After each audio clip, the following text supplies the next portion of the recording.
Hey everybody, welcome back to my channel. This video is not going to be a how-to repair type video, but I wanted to show you a few things that led me to realizing I needed to replace my lower intake manifold gasket, and also tell you a little bit about why I didn't actually do the work myself, but had a shop do it for me. So I'll go ahead and show you a couple things.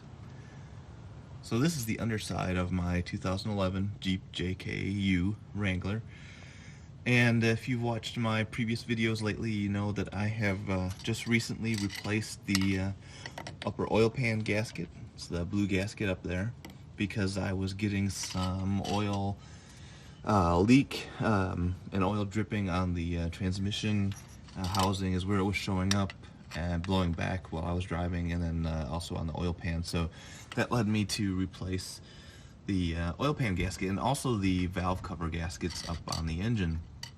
So one day I was down here making sure that that was not leaking, and all of a sudden I noticed that there was some oil drops here on the motor mount. So this is, I had never seen oil here before, not at all dripping on off of the pan.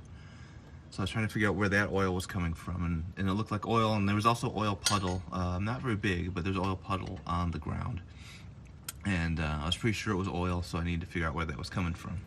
So if you zoom in a bit more, or you look a little bit more closely up above the motor mount, on the motor itself, you got all these crazy, looks like dried up oil marks where the oil is running down the side of the motor. So that was kind of a clue to what might be going on, but I didn't really know how to put it all together.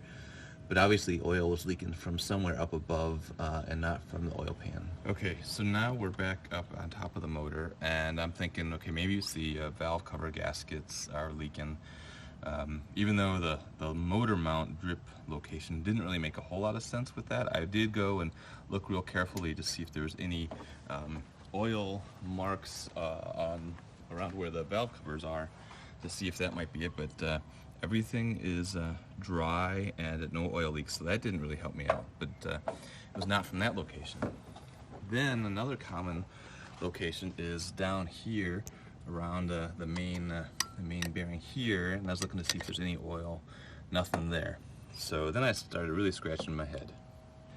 So then I happened to notice and shine a flashlight down in this notch, this crevice between the air conditioning compressor and the block itself. And then I took my flashlight and shined it down in there, and you're probably not gonna be able to see anything, but I noticed some glint off of liquid, and stared at it real hard, and I realized there was fluid down there, and there's really no reason there should be any fluid down there. And then I noticed there's some brown stain, just like I was seeing down along the side of the motor. So that gave me an idea that whatever it was dripping down into that location, and then down into the motor mount from that location. To the front of the motor, and YouTube and Google helped me try to figure out what symptoms of a intake manifold gasket might look like. But if in this crevice here underneath the thermostat is where I was actually seeing some more fluid pooling, and a dark residue of where fluid had leaked out. And that's when I started to realize that it probably was the intake manifold gasket that was leaking. And then I started thinking about some other things I had noticed. I noticed that I was losing coolant. I looked at my coolant reservoir, and the fluid had actually dropped a noticeable amount, but not a whole lot, over the last few months. You recall I replaced the radiator not all that long ago, and so the fluid should have been pretty high up there. Another thing that I've been battling is what seemed like low fuel pressure when it would sit for long periods, like overnight. It would take a little while to start because you had to wait for the fuel pump to repressurize the system. And I checked all the evap system, and everything seemed leak tight, so I wasn't sure why there was losing pressure. There's not really a lot of good YouTube videos or Google searches that I found that had all these symptoms, but made me think it was intake manifold gasket. And so I went over to a shop here close by, and guys there agreed it looked like it was the gasket, so went ahead and had them replace it. Not that I couldn't do it, but it looks to be a pretty long procedure. There's lots of good videos on YouTube on how to do it, and honestly, I'm just a little bit afraid of dropping something deep into the motor and not being able to get it back. So to me, it was not worth the risk to trying to do it myself, so I had the shop do it for me.